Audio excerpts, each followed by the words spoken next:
You're walking across a cracked, empty plain.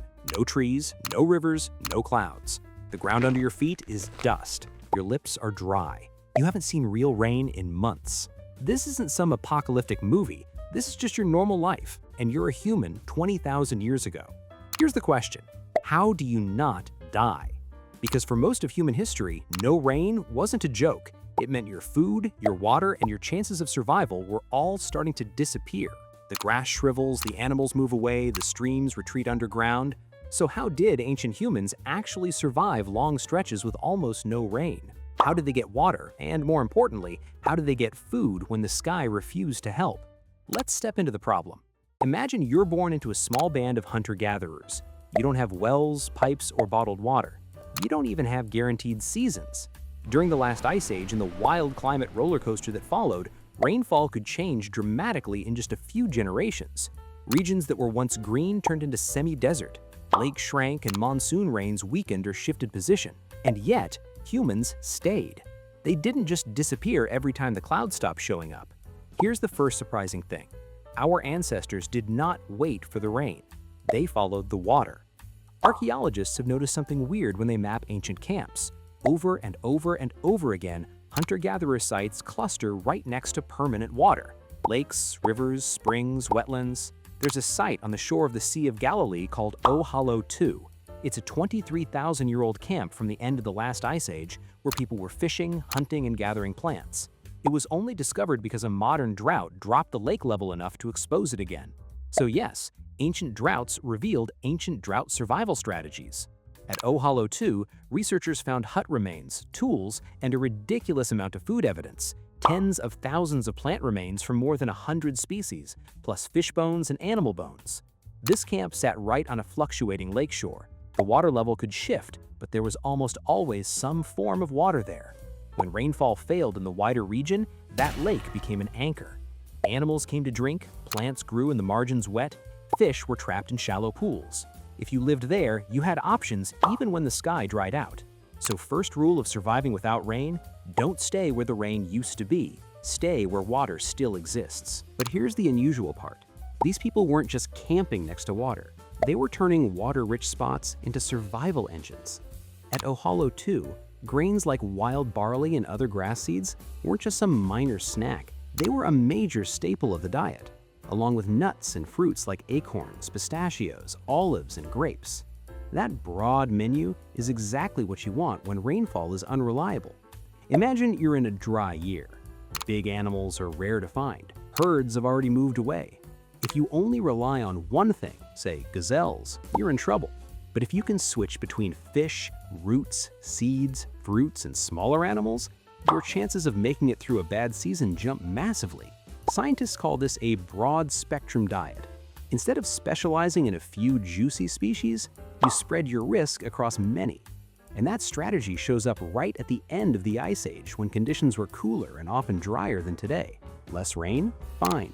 You don't wait for the environment to be kind. You get really good at using every scrap of food that the water you do have can support. And this leads to the second big rule. When the rain disappears, diversification becomes your superpower. But sometimes, even the lakes shrink. Even the rivers turn into thin lines or just disappear underground. What then? Did ancient humans just shrug and die? Not exactly. They dug. In the Pampas region of Argentina, archaeologists found an early Holocene water well, a deliberate excavation down to the water table dug by hunter-gatherers around 8,700 to 8,000 years ago. This wasn't a farming village of fancy infrastructure.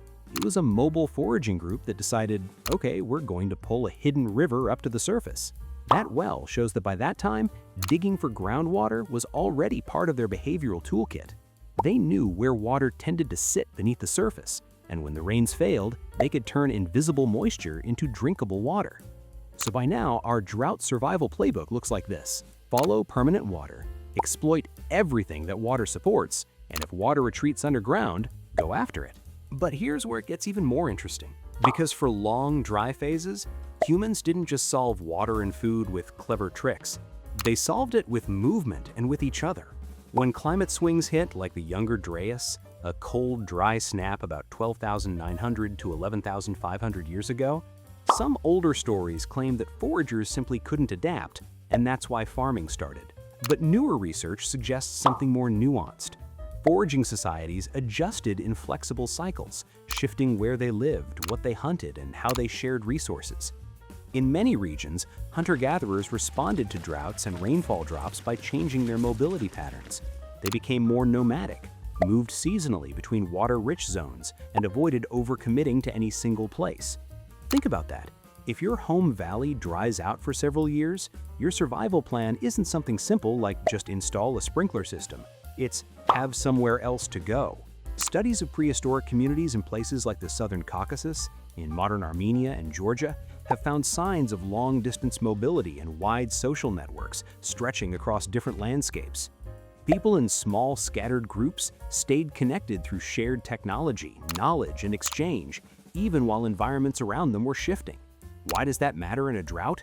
Because if your area is suddenly hit by several years of poor rain, being plugged into a network means you can visit relatives in wetter zones, trade for food, learn new strategies, and avoid being trapped in one failing ecosystem.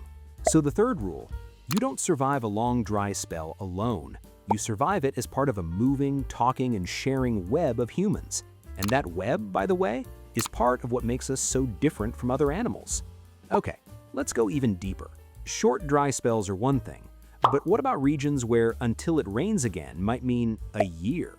Look at the deserts of the Levant, the area around modern Israel, Jordan, and neighboring regions. Over thousands of years, this region shifted through wetter and drier phases, but one constant shows up over and over in the archaeological record. Water management starts early, long before giant cities appear.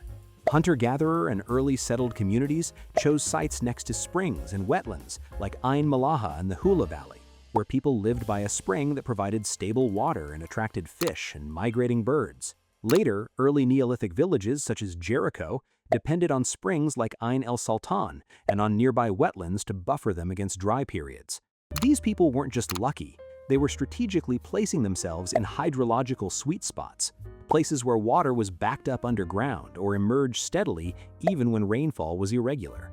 Fast forward many centuries, and you get extreme examples like Petra and southern Jordan, where the Nabateans sustained tens of thousands of people in an area with less than 10 centimeters of rain per year by capturing every drop in channels, dams, cisterns, and aqueducts. That's way later than the hunter-gatherers we started with, but it shows something important.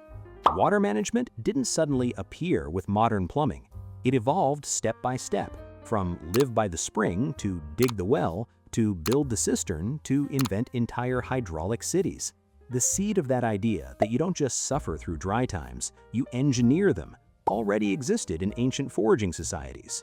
But here's the twist that might be the most counterintuitive. When rainfall dropped, humans didn't always get more fragile.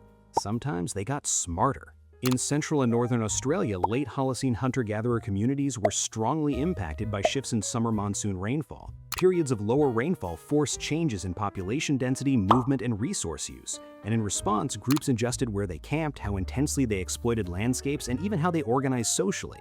Research from several regions suggests that hunter-gatherer societies often responded to climate stress by increasing technological flexibility, changing tools, hunting strategies, and food processing methods to match new conditions. That's exactly what you see at sites like Ohalo II, where people ground wild grains using stone tools, processed plant foods in sophisticated ways, and built a lifestyle around extracting maximum value from a challenging environment. Dry years weren't just disasters, they were tests. And over thousands of years, those tests shaped human intelligence, cooperation, and creativity. So if you zoom out, a long drought isn't just a survival challenge, it's a pressure cooker for culture. Let's pull all of this together into one scene. You're a young hunter-gatherer, born into a world where rain can't be trusted. What does your actual year look like? First, you know the water map by heart. You learn the locations of lakes, springs, seeps, and marshes, and which ones shrink in dry years and which are reliable. Second, your group moves. You might spend part of the year near a big lake like Galilee, fishing and gathering shoreline plants. In other seasons, you follow herds into uplands or retreat to caves and rock shelters with better access to water and game. Third, your diet is insanely varied. You eat fish when rivers run. You eat seeds, nuts, and fruits that can be dried and stored when plants are in season. You learn which roots hold moisture even when the topsoil is baked. Fourth, you're part of a bigger social web. You know neighboring bands. You could travel dozens of kilometers to visit, trade, or temporarily join them if your local conditions get bad. And fifth, your people experiment. Maybe you dig shallow wells near seasonal rivers to reach groundwater. Maybe you build simple storage pits or rock-lined cisterns to hold rainwater from brief storms. None of this is written down, it's taught by stories, rituals, and daily practice. It's encoded in your culture, not in a user manual.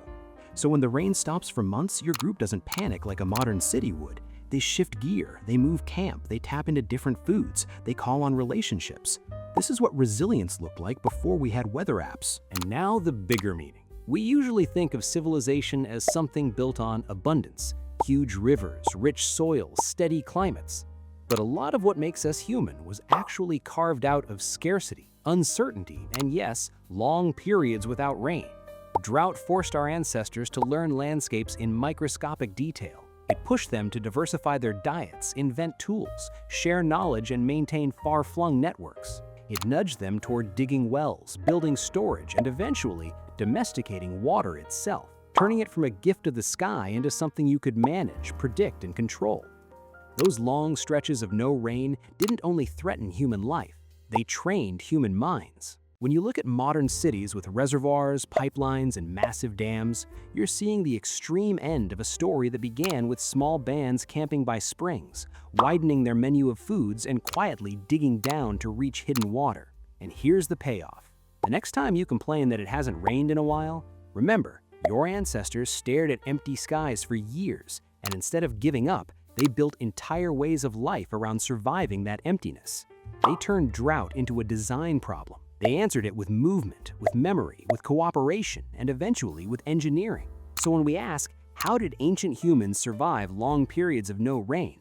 The real answer is bigger than they found water. They reinvented themselves again and again whenever the sky went silent.